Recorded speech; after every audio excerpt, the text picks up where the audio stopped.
The economy and the cost of living. That's what matters for our country right now. The stock market dropped by more than 2% today before recovering, still down about 1.3% overall. And this follows big falls of 1.6% in the US overnight, lowest levels for a year.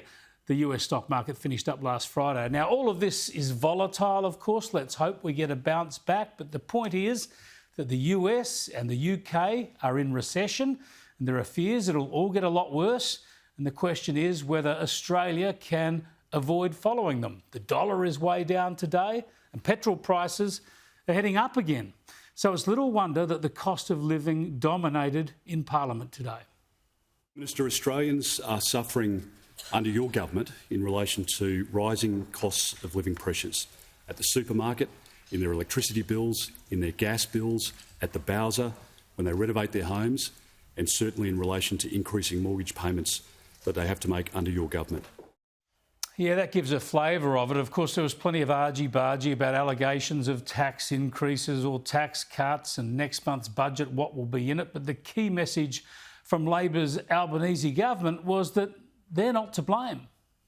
The present that those opposite left the Australian people when government changed hands was skyrocketing inflation, falling real wages, $1 trillion in debt, which is becoming more and more costly for the Australian people to service. Yeah, we keep hearing that. Of course, we know the whole economy doesn't change overnight. But with a budget next month, the big question is, what is Labor going to do about it? The inflation has been caused in large part by too much government spending. The worry is that Labor will be tempted to spend even more rather than trim its expenditure.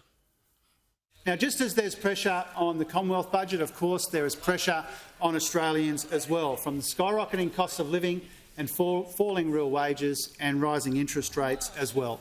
And that's why, within the budget constraints that I've just run through for the benefit of the House, the task of the budget will be to provide responsible cost of living relief that has an economic dividend. Yeah, or a political dividend, they hope. We will see. But we're in no doubt about the problems at the moment. We're just being given very little on solutions, except that Labor are determined to continue down the failed renewable energy path.